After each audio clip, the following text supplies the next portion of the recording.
I know some of you girls have a crazy story, but look at me. I'm tied to a chair and will be electrocuted all because my parents sold me to a foreign husband. Yes, my parents put a tag price on my ear and sold me to some weird-ass foreign to be its unlucky bride. And here I am, about to get a daily dose of high-voltage electricity. How did I end up in this situation? How my parents sold me as a bride for some foreigner? Well, sit back and I'm gonna tell you the whole story. By the way, if you like this story, subscribe and get daily updates from our channel. Let's go back a few months before everything happened. You see, I come from a big family. They never quite realized just how big I'm actually talking about. I mean, I guess it is kind of ridiculous being one of 12 siblings. Yeah, you heard that right, 12. As much as my parents did everything they could, it was literally impossible for them to keep up with us. Dad worked his ass off at the office, but his crappy salary could barely put food on the table. And Mom didn't even have a job because she was always running around the house after everyone. I did a bunch of random stuff to help pay the bills. I was selling fish at the market, flipping burgers at a greasy fast food joint. I even cleaned toilets at the local dance studio, which was completely disgusting. But at least I could practice my dancing again. They had this great big space and these enormous mirrors that I could use all to myself with no stupid sisters getting in the way. It was heaven. I must have gotten pretty damn good because after a few months, the owner asked if I wanted a part-time gig as a teaching assistant. Turned out she'd been secretly watching my evening rehearsal sessions. I was so happy I could have cried. Working there gave me the confidence I needed to finally start my YouTube channel, just like Ditto. I gave tutorials on all sorts of styles: break, hip-hop, popping, contemporary, roboting, finger-tutting, anything. I never expected to start making money from them, but in the first 6 months, I had nearly 500,000 subscribers. I got lots of attention from guys, too. They would write so much dumb crap in the comments section like, "Who else is only here for that hot chick?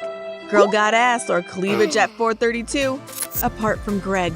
Greg was such a sweetheart and genuinely seemed interested in dancing, unlike all those other jerks online. I later found out that this was just a ruse to slide into my DMs. He couldn't care less about dancing. He somehow found out that we were from the same town and decided to hit on me. Well, we're boyfriend and girlfriend now, so I guess you could say he was pretty damn smooth. We chatted almost every night. Sure, he was a total dork, but he was cute and knew exactly how to make me laugh. Like when I would teach him these finger-tutting moves on FaceTime, he'd make up his own sign language out of them. It got to the point where we couldn't even say a word to each other sometimes. We just sit there making these crazy shapes with our hands and laughing our heads off. It's dumb, I know, but trust me, we couldn't be more thankful for it now. This is how it all began. I was on my way from dance class to meet Greg when this white van screeched to a stop beside me. A great big burly guy in a balaclava stepped out the side door and put a bag over my head. I barely had time to scream before he grabbed me and threw me into the back of the van. I was being kidnapped. I've never been more scared in my life, but that didn't mean I wasn't going to put up one heck of a fight. I was kicking and yelling like a wild animal, but there were 2 more guys in there holding me down. One of them reached inside the bag and put a cloth to my mouth, and the next minute, everything faded away. The next thing I remember is waking up dazed and confused at the entrance to the shiny golden room with an aisle running down the middle. I could see all these strange-looking people on either side staring back at me. There were hundreds of them, all dressed up in fancy suits and glistening jewels. When my eyes adjusted to the light, I could see my parents standing there at the other end of the aisle. I kept looking around for Greg.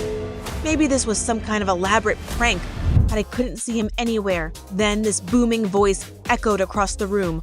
"Ladies and gentlemen, we are here today to celebrate the marriage of Aisha and Ishmael." What? Everyone cheered. This was a wedding? All I could do was go along with it. I was so weak and delirious and everyone seemed so happy. The ceremony went on forever. I could tell the groom, Ishmael, was just as weirded out as I was. In the end, we had to kiss each other. I had never kissed anyone apart from Greg. After the whole spectacle, I learned that Ishmael was the heir to an uber-rich political dynasty all the way from Europe. His father, Gringo, had seen him watching my dance tutorials and for some reason decided that I was going to be his son's lawful bride. He offered Mom and Dad $5 million, and they took it. My parents sold me. It hurt like hell. Mom told Greg that I'd been cheating on him all this time, that I never really loved him, and that I'd gotten married and moved away. The truth was that the night of the wedding, I was whisked away on a private jet to Europe. I lived in a super luxurious villa. I had my own dance studio and a private beach all to myself. If you'd seen me, you'd have thought I was the luckiest girl in the world. The thing is, I wasn't allowed to leave, and I was being watched on cameras all around the villa every second of every hour of every day. I was a freaking modern-day Rapunzel, minus the long, shiny golden hair. At least I was allowed to do my YouTube videos. It was thanks to Ishmael who persuaded his dad to let me do it. I wasn't allowed a phone and had no access to social media, so Ishmael filmed them all himself. It was the only time I ever saw him come to life. He would always be like, "Dang, wifey on fleek," when I was dancing, or "Yo, wifey, you so fly." I hated it when he called me wifey. After the videos were screened by Gringo's entourage, Ishmael was allowed to post them. Apart from that, I barely ever spoke to him. He was always away on a family business or partying with his friends by the pool. Then I found his family's big secret. Apparently, the only reason Ishmael's family was able to cling to their political power was through all of the money they made in human trafficking. Holy what? Yes, they're crazy because they're selling brides. And my God, they even ship them in boxes. Boxes! Bride in a box. I was the luckiest, a bride that was part of the family. I didn't have to worry about getting shipped on to India, Turkey, Brazil, or wherever the heck else. It made me sick. What about all those other poor girls? Who knows how many lives were being ruined because of this family's greed? I couldn't stop thinking about them. I needed to do something. I knew Greg would be watching all my latest tutorials, probably with tears in his eyes and a broken heart. Bless him. Anyway, if he was paying attention, I might just be able to get out of here. My next tutorial: escape a hostage scenario while breaking out some badass finger-tutting moves. Beat that, ditto. My secret message was never going to be detected by Gringo's entourage. They're so dumb, they could make a reboot of Dumb and Dumber. I told Greg about everything. I had no idea where I was, but I knew Greg would find a way to find me. All I needed to do was pray that Greg could remember his stupid language. It was around a week or so later when we were finally reunited. I was hanging out at the private beach when all of a sudden, I saw Greg clambering over the rocks towards me. My heart leaped. My God, Greg was never really that sexy, but seeing your man rescuing you is a whole new level. Seriously, girls, I really thought my panties dropped seeing Greg coming to rescue me. I was gonna be free. And so were the rest of those girls. It was too dangerous for Greg to come any further. If they saw him, both of us would be screwed.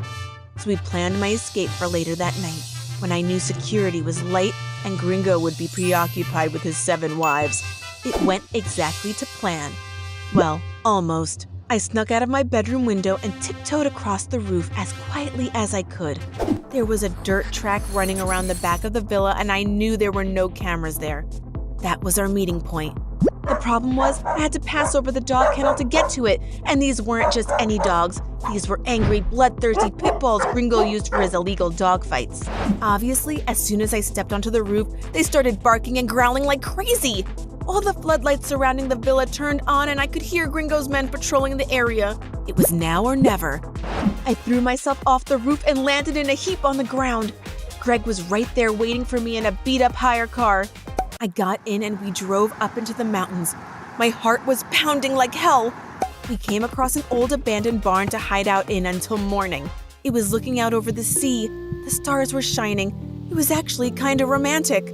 Until we found Ishmael in the trunk. The hell? I thought it was all over. My escaped plot had been foiled. I'd have to go back to living that awful, lonely existence, but I couldn't have been more wrong. According to Ishmael, our entire marriage was a ploy to cover up the fact that he, the heir to one of Europe's most powerful dynasties, is gay. He always hated his father, the rest of his family, and everything they stood for. All he's ever wanted was to live his own life and bring them down. I'm totally fine knowing he's gay as long as he keeps his greasy hands off my Greg. That night, we agreed that was exactly what we were going to do. Only there was another problem. Our hideout was used by Gringo to stage his dog fights. Talk about coincidence and bad luck, right? There was a chance that this was one of the first places they would come looking for us. We needed to leave ASAP. Ishmael directed us to a hotel where he said we'd be safe, but in the middle of the night, Gringo's men came bursting into our door and took us away.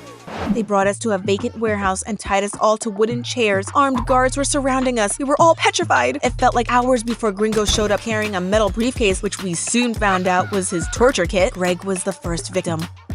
Gringo demanded to know who Greg was and how he knew where to find me. if Greg told the truth about the message, I was in big trouble.